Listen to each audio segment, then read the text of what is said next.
we obviously had to work so hard to get there, and we all worked towards this win, but we knew it wasn't going to come easy. So I think the whole game was very tight. We knew it was going to be tight. We knew it wasn't going to be any of the 20-point wins we had at the beginning of the season. So I think as soon as the game ended, just because we were never really in a comfortable lead, when we ended that game in the last 2 minutes, actually getting that little bit of a lead and winning with 1 point, I think it took a little bit of time to sink in, to know that we actually have won that match and we're going straight to the finals. When I ended last season, I really enjoyed the team environment, and I loved how I was living and how everything was set up here with the coaching, with the training. And when Sam asked if I wanted to resign, I was obviously going to come back. I really enjoy the players. I enjoy the environment we have, the management, the structure. So, yeah.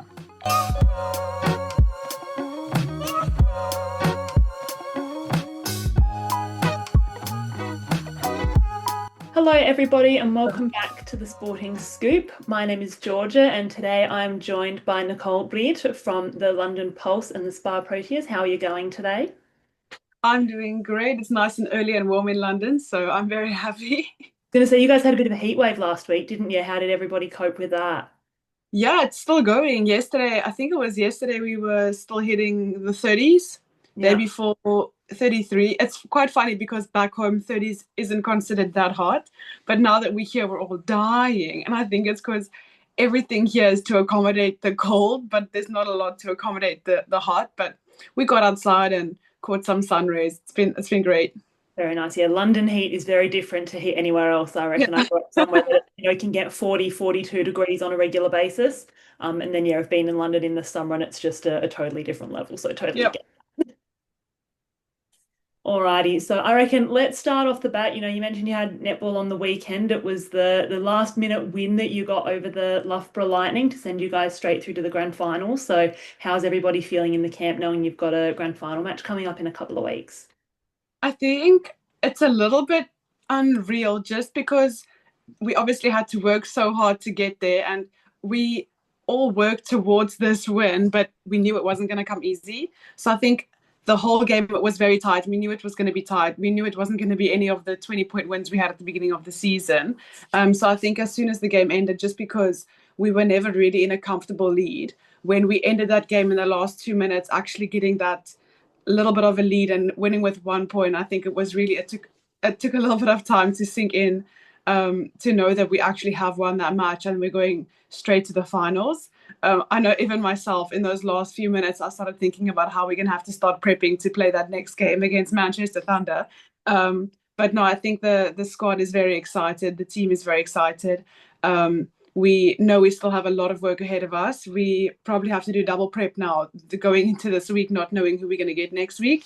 But yeah, I think we're just very happy and we're just very excited for what's to come in building into the final.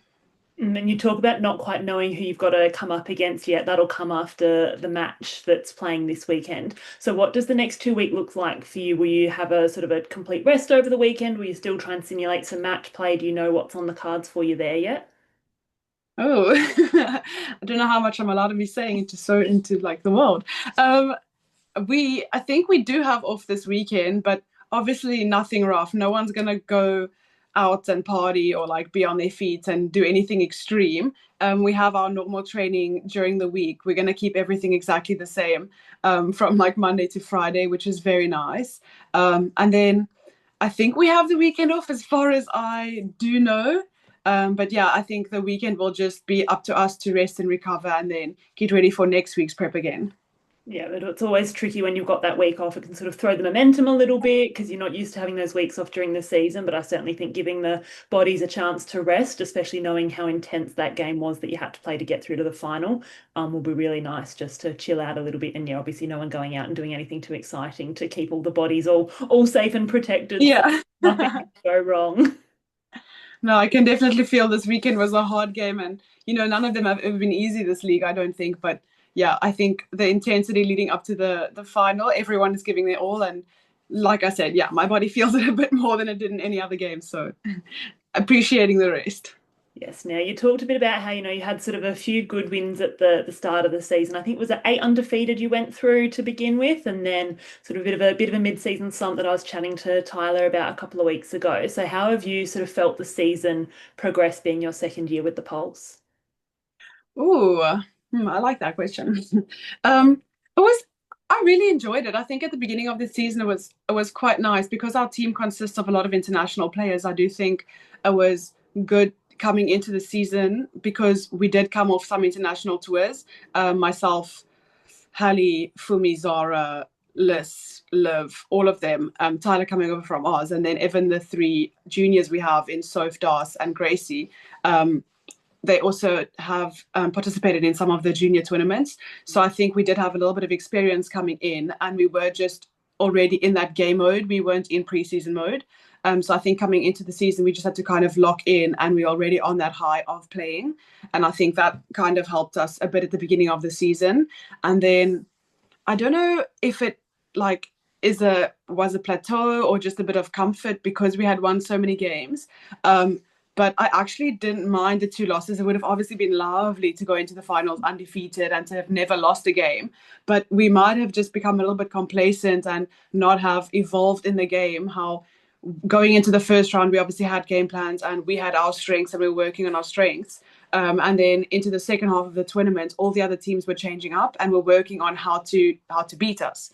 Because I think at that point, every team, when you're undefeated, every team just wants to beat you specifically. So I think they were really changing all of their tactics to try like work around all of our strengths and break our team down like bit for bit to see how they can beat us. And I think that was a really nice wake up call to see how we can start strengthening ourselves and not just focus on what we're strong at, but also just focus on the other teams and how we can then combat that and kind of see where they are strong and where their weaknesses are and then work forward. And I think that was just a different mentality we had to try get into, which really helped us towards this end of the tournament as well, because now we have so much more to work with. Yeah, it becomes a bit of a chess game once you hit that sort of midpoint of the season because you've played everybody once and then you get to sort of go through and they'll throw some new stuff at you. You can throw some new stuff at them. It's always really exciting watching those matchups the second time round to see what people have tried to do to combat the other teams for the second time. Yeah, I think it's also so great because it shows how good the tournament is getting. Like, it's not just monotonous with four teams being top and then the other four being at the bottom. Like I spoke to someone about it last week, how even playing Cardiff Dragons, the game before we were supposed to play them in the final game, they lost with a bonus point against Manchester Thunder, who's one of the top four teams. So it's never really been a case that any of the games were easy or any of the games would have been a little bit of a rest weekend, but everyone was coming at it hard and everyone was trying to make that top four spot. And even showing that Nottingham game in the last weekend, like it would literally have taken up to the last week to have decided who that top four spot was going to be. Yeah, and that's what you want it to be. You want it to be competitive, and especially, as fans as well. I know we much prefer tuning in when you're never quite sure who's going to win, or, if you get an upset or it's a really close game, it's just so much more exciting. And I'm sure it's more exciting for Yeah. you guys as players, knowing that you're going to have to really work hard to get a win, and then it's just that much more satisfying, a bit like you said for the finals game that you played last week as well. I mean, it's rewarding, but I'm not going to lie, I enjoyed the 20-point wins. There is a few little perks, isn't it? Just being able to take the foot off the accelerator right at the end and not be But stressing too much. healthier for my heart. Especially as a shooter as well, all the pressure tends to come down on you girls in the end. So, Oh no, I love that. Live for the thrill. so you said that it's your second year at the Pulse this year, and this year the NSL has sort of transitioned into that NSL 2.0 that they called it, trying to sort of shift towards that professionalism. So, what sort of changes have you seen, not only across the league, but also within the club as the league's trying to shift to that more professional game? Ooh.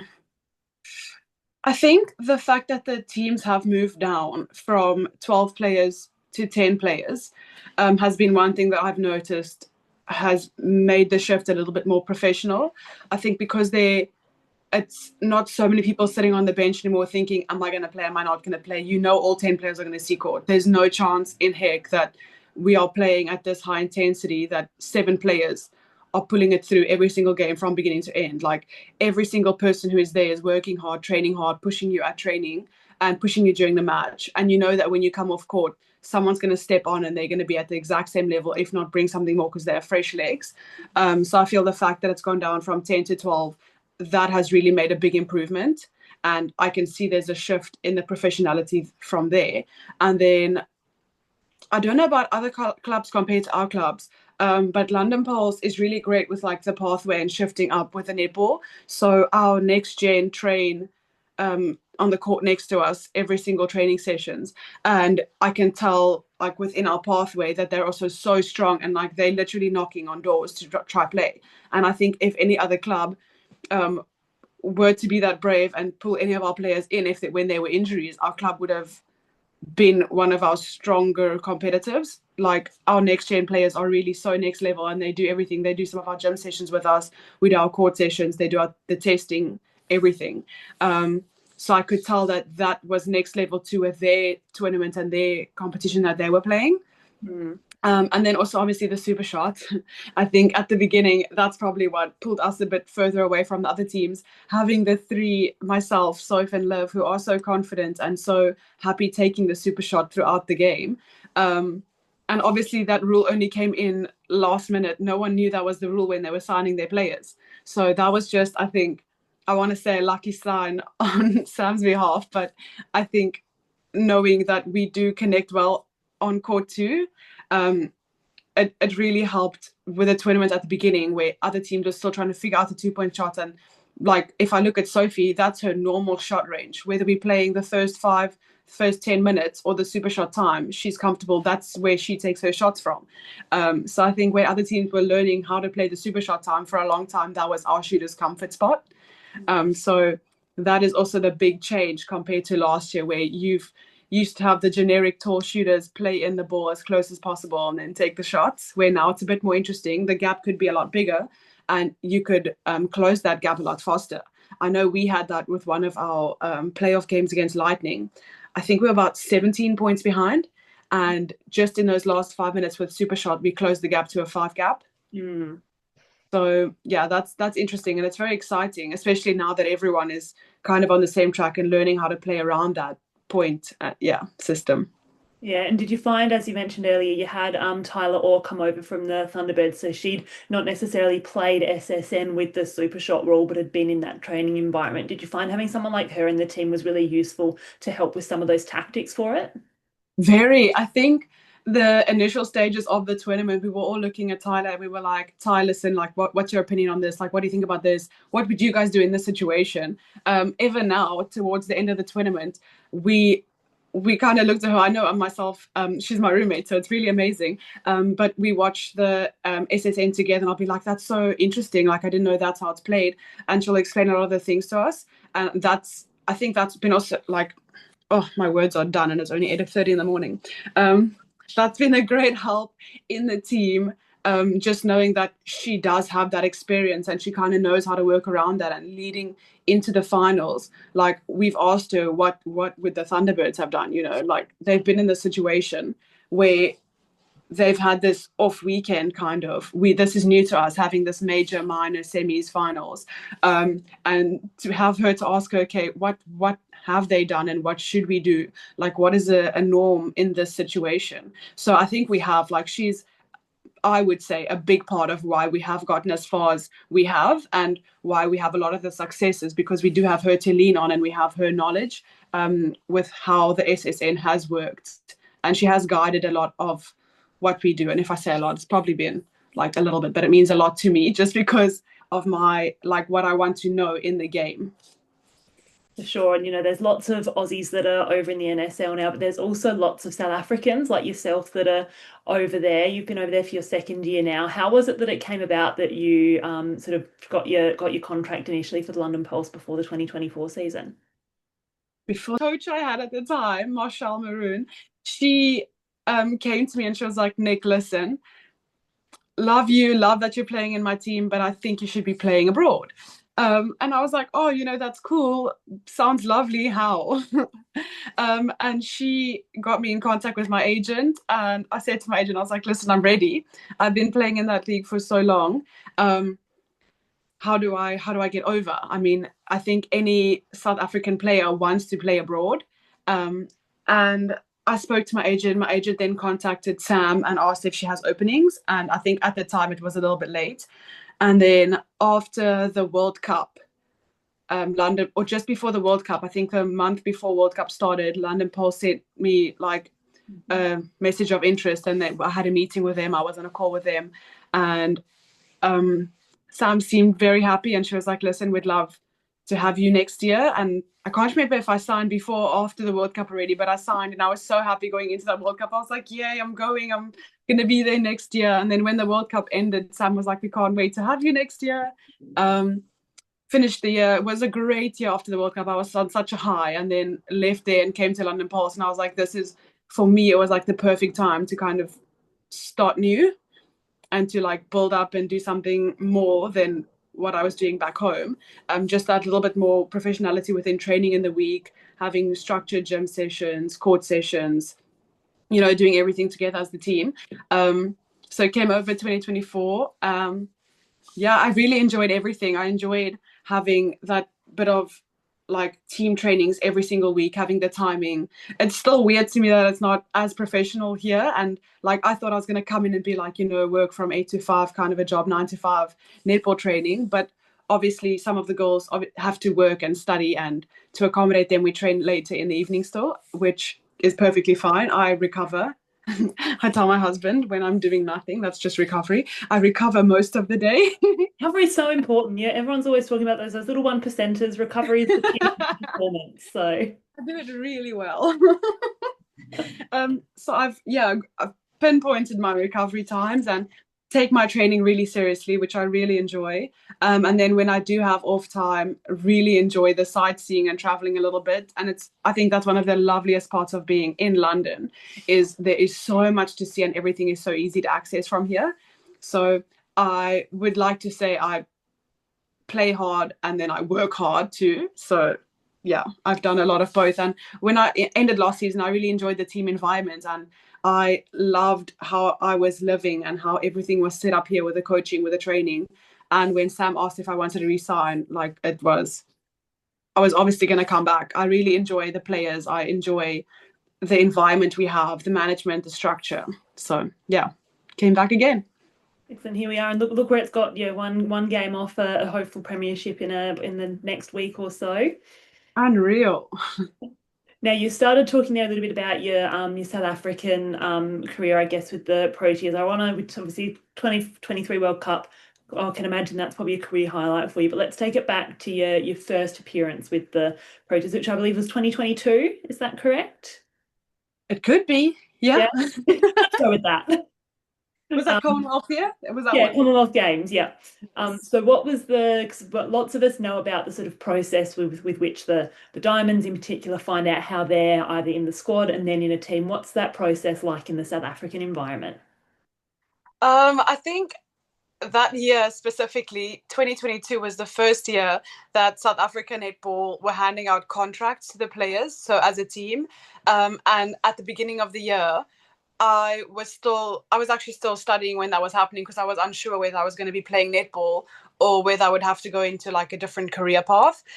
So I was still studying, and we had trials, and I think the most exciting part of that year was I was announced as one of the 22 or 24 that were receiving the contract, and already for me that was a high. Just being able to make that squad. We had a few training camps, and when they announced the Commonwealth team, it was very different to how they usually do it. Usually we'll have training camp and they'll let you know, listen, you're in team or not, or you'll be added to a group, or I think there's always a different way that it happens. But for Commonwealth, yeah, everything was announced. All the teams were announced on one platform for that Commonwealth South African team. And we had our trials, and everything had to be cleared and go through a whole process. And I think it was a big waiting game at that point. And right as I think the day that they were going to announce the team that was going to be traveling to Commonwealth, I got a phone call from the assistant coach, and she said to me, "Hey, Nick, good news, bad news. You are in the team, but you're one of the 3 non-traveling." Mhm. And I was like, "What do you mean bad news? This is only good news to me. Like, I'm in the team. I'm traveling with you guys." I was so happy. I I didn't think, I kind of kept telling myself, like, you might be player 16, 17, because when you're at training, you kind of compare yourself to everyone. And I've always been like, okay, I don't know, I just back everyone I train with. I'm like, she's doing great, everyone's doing great. And when I got told I was part in the 15, that was probably like a starting of a high for me at that point. And I sat in front of the TV and I was like, okay, the names are coming up. And I was like, there's my name. I've made it. I'm going. So that was really amazing for me, to start my journey, going into something like Commonwealth. We then traveled up to Wales, and I think we had a test series against Wales as a practice just before we went into Commonwealth. And even there, the coach had spoken to us and she said, listen, because we're training for Commonwealth, only the 12 are playing, the non-traveling are just here basically to help us train and to learn. And the three of us who are non-traveling, we were like, yeah, we understand that, Everyone obviously wants to play, but we're part of the process at that point. And right before the test series started, I want to say the day before we started playing against Wales, it was still, so 2022 was still like the back end of COVID. We had to do COVID testing moving from our training venue in Bath to Wales. And one of the shooters had tested positive for COVID.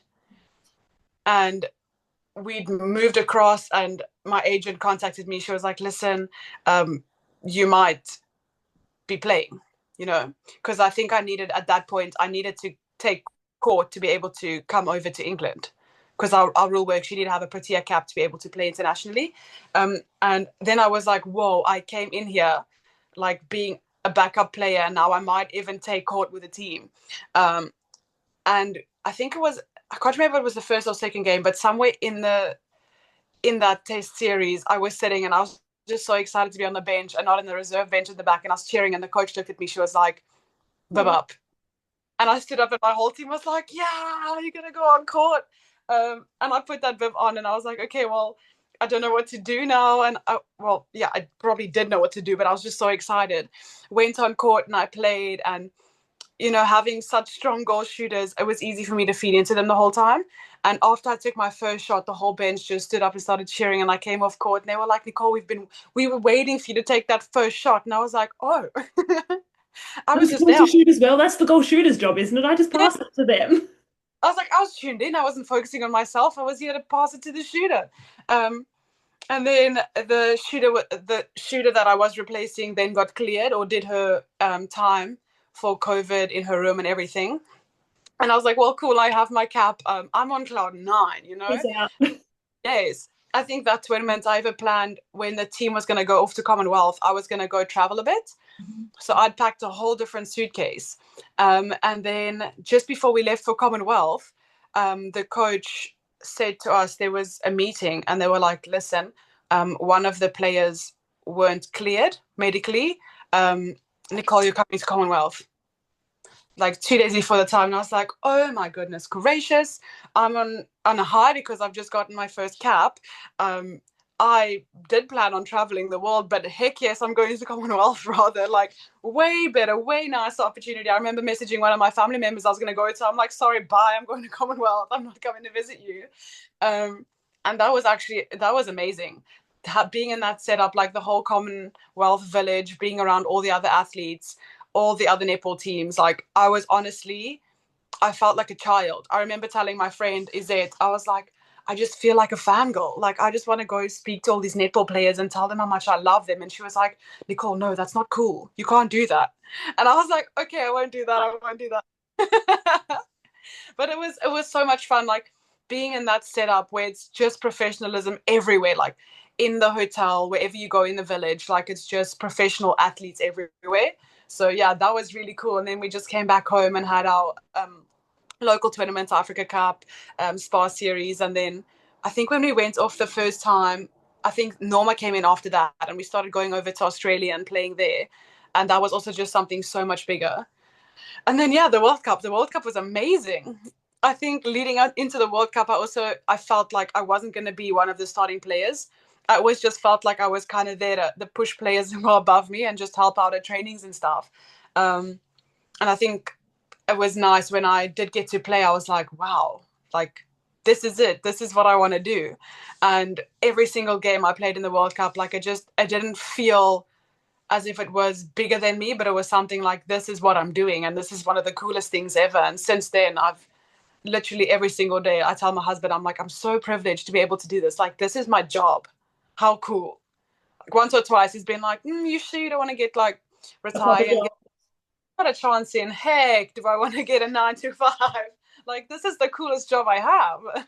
Absolutely. And yeah, you mentioned the World Cup there. I feel like we can't talk about the World Cup without talking about that game against New Zealand, which I'm sure you talk about a lot, but you probably love talking about it. I was in the crowd for that game over there, and the atmosphere was just absolutely electric. What are your recollections of let's say, the first 59 minutes of the game, and then we'll focus on that famous finish. I don't remember the first 59 at all. No, I'm kidding. I think we went into that game knowing it was one of the like deal breaker games. We had to obviously win it to be able to go into the top four. I don't know. There was a lot happening. Like, I think throughout that whole game, it was close, a little bit behind, close, a little bit behind. Like, we were always contesting. We were always there and like really giving it our all. And I think in those last few minutes, you this is not a good mindset to have, because it happened in the Lightning game too. You kind of like accept it already, because I don't want to finish the game being like, oh, sad because we've lost. Like, I've always been the type of sports person who'd been like, you know what, lift your shoulders, lift your head, shake everyone's hands. You're not going to be sad. So in the last 2 3 minutes, I was like, okay, well, I guess this is probably it. We worked hard. I mean, it was a good game to watch. We didn't give it to them. They didn't take it easily. And then I remember kind of walking back because I knew there was like, what, 5 10 seconds left on the clock. And I turned around to like walk towards my shooter because I knew the ball was going down. And I just heard everyone screaming. And yes, I didn't see it. I didn't know what happened. I only like saw the clip when I'd gone back and done analysis. I was like, oh my goodness, Pumza, you're amazing. I was like, if I knew that, I would have given her the player of the match stuff. I was like, that wasn't me. I had to shoot in. That's my job. You took the most amazing intercept. I remember walking back and Izette looked at me. She's like, Nick, turn around, we're playing. And I was like, oh my goodness, we're not done. And I remember I got the ball on circle edge, and obviously having Alma-Ray in the circle, she's a giant. Like, she's lovely to play with because you can give her the ball, she's getting it. And I took the ball and I threw it in, and the umpire kept blowing the whistle because I think there was an obstruction call. And I took it and I threw it again, and he's like, no, I haven't started the time. And I was like, can we please just do this? Like, there's 3 seconds left on the clock. We need this ball in the circle. And it was just like, no, take it back, reset. And I was like, oh my goodness, what is going to happen? And I remember I was standing outside the circle. I think it was even 2-on-1 inside the circle. Alma-Ray had, can't remember if it was Jury or... I think Berger was in there. I can't remember. Yes. And I think it probably would have been Jury, I'd imagine. And I looked in and I was like, 2-on-1, she'll take it. I know she can take it. And I was kind of standing outside the circle and I was pointing inside and I was like, so it's Alma-Ray. She's got this. And Izette looked at Alma-Ray and she looked at me and she was like, it's coming. And I remember I had to still jump into the circle because I wasn't in a position where I could take a shot. And I got that ball and I was like, well, you know, there's a second left. I just got to throw it at the post. Shot, and it went in, and I looked and I was like, I remember I looked at the scoreboard and they hadn't changed the score yet. So it was still like 49-50, and I looked and I was like, oh, actually, we didn't do anything. And I walked towards my teammates and I was like in that like mindset of, you know, I scored a goal. That's what the goal attack has to do. It wasn't really amazing. And I shook everyone's hand and I looked again and I was like, wait, it's even. And my team started like jumping up and down, and I didn't actually know the protocol for what like would happen if we played even. And I told my teammates, I was like, guys, calm down, go to the bench, we have extra time. And our captain Bongi looked at me, she's like, no friend, the game's done. I was like, no way, the game's done. We just like, it's even. We need to win this. Like, we need to finish it off. I was like, it's not done. Look, everyone like, and she's like, no, no, it's done. And I was like, oh, okay, cool. I mean, that was really good. And I was like, there was so many thoughts going in because at first I was like, oh, it was just a goal. We didn't even win. And I was like, it's even. We need to carry on playing. Like, what's happening next? And I was like, okay, it's finished. What now? Yeah, that was a lot. Yeah, I don't think I've ever been in a netball stadium that's been that loud before. I was lucky enough to get to a few of the South Africa games when I was over there for the World Cup, and yeah, I reckon that game is going to be a memory that'll stick with me for a very long time.